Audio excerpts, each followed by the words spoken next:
Hello guys, welcome to TC computer education. Dear friends, সম্মানিত বন্ধুগণ, TC computer এডুকেশনের নতুন প্লেলিস্টের সিরিজ ভিডিওতে আপনাকে স্বাগতম। সম্মানিত বন্ধুগণ, আজকে আমরা শিখব HTML tags and attributes introduction, অর্থাৎ HTML এ ব্যবহৃত ট্যাগস এবং অ্যাট্রিবিউটস পরিচিতি হব। আজকে আমরা ট্যাগস কি, অ্যাট্রিবিউটস কি, সেগুলো সম্পর্কে আজকে আমরা পরিচিত হব। তো চলুন দেরি না করে শুরু করি। ট্যাগ হচ্ছে HTML এর প্রাণ। HTML ডকুমেন্ট মূলত ট্যাগের সমন্বয়ে গঠিত। ট্যাগ কি? ট্যাগ হচ্ছে কিছু কোড, যে কোডগুলো অ্যাঙ্গেল ব্র্যাকেটের ভিতরে থাকে, লেফট অ্যাঙ্গেল, রাইট অ্যাঙ্গেল। এই কোডগুলো মনে রাখতে পারলে আমরা HTML শিখতে পারবো ইনশাল্লাহ। ট্যাগ দুই ধরনের হতে পারে, single tag, double tag. Double ট্যাগের আবার দুইটি অংশ আছে, একটি হচ্ছে ওপেনিং বা বিগিনিং পার্ট, আরেকটি হচ্ছে যে ক্লোজিং বা এন্ডিং পার্ট। এই হলো ডাবল ট্যাগের দুইটি পার্ট, দুইটি অংশ। যেমন এখানে দেখুন, এখানে একটি HTML কোড আমি লিখেছি, ঠিক আছে। এটা হচ্ছে যে পুরোটা HTML ট্যাগ, ঠিক আছে। HTML ট্যাগ হলো যে প্যারেন্ট ট্যাগ। আর এর ভিতরে কিছুক্ষণ পরে বলছিলাম যে ডাবল ট্যাগের দুইটি পার্ট থাকে, দুটি অংশ থাকে। দেখুন, এই দুইটা মিলে একটা ট্যাগ, ঠিক আছে। কিন্তু এখানে এটা হচ্ছে ওপেনিং ট্যাগ, আর এটা হচ্ছে যে ক্লোজিং ট্যাগ বা এন্ডিং ট্যাগ। ট্যাগ লেখাতে হয় আমাদেরকে অ্যাঙ্গেল ব্র্যাকেট দিয়ে।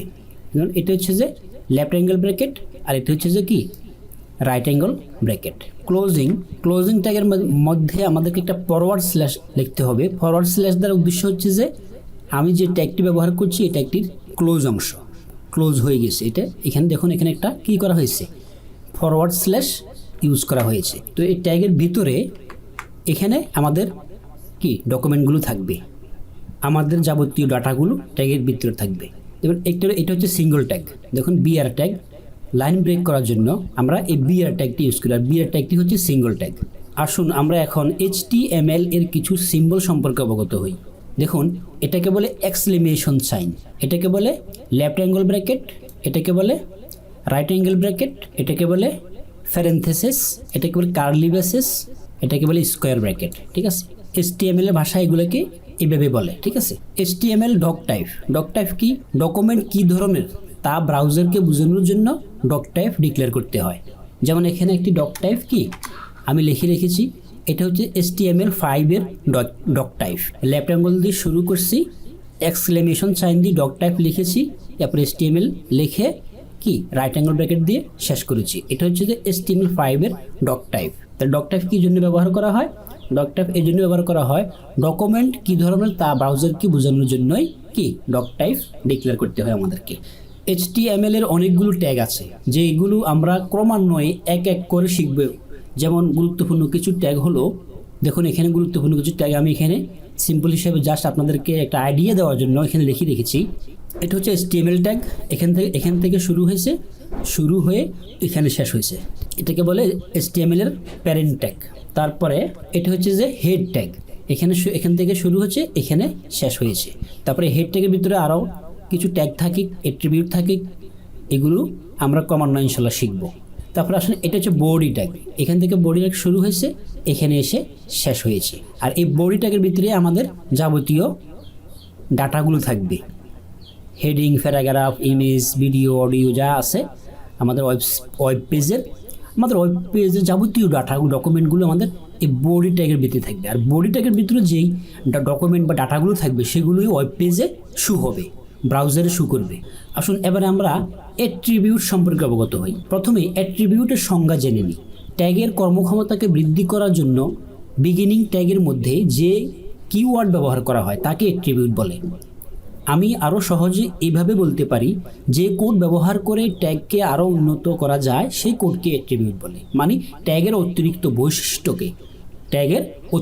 বৈশিষ্ট্যকে অ্যাট্রিবিউট বলে।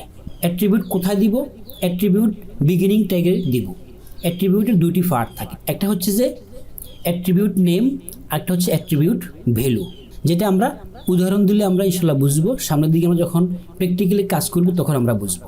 অ্যাট্রিবিউটের দুইটি পার্ট, প্রথম পার্ট হচ্ছে অ্যাট্রিবিউট নেম লিখবো, এখানে অ্যাট্রিবিউট নেম লিখবো, তারপরে এখানে ভ্যালু লিখবো, ঠিক আছে। যেমন একটা উদাহরণ আমি এখানে লিখে রেখেছি, দেখুন এই ফ্রি ট্যাগ, এটা প্যারাগ্রাফ ট্যাগ।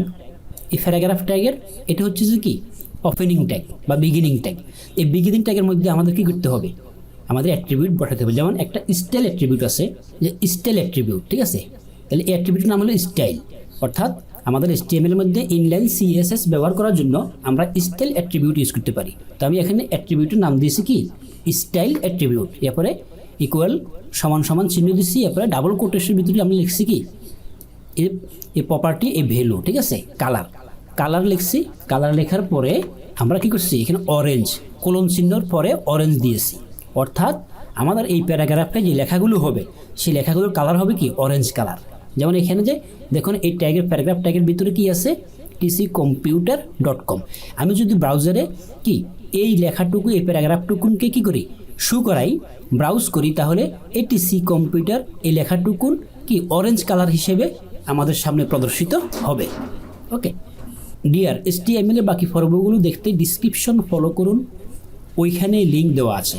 ডিয়ার, আপনি যদি আমার চ্যানেলে নতুন ভিজিট করে থাকেন তাহলে নতুন আপডেট ভিডিও পেতে চ্যানেলটি সাবস্ক্রাইব করে বেল আইকন ক্লিক করে রাখুন। আর যদি HTML ইন্ট্রোডাকশন ক্লাসটি না দেখে থাকেন তাহলে এখনই গিয়ে দেখে আসতে পারেন, আই কার্ডের লিঙ্ক ভেসে উঠছে। ভালো থাকেন, সুস্থ থাকেন এই কামনায়। Thanks for watching this video till the end.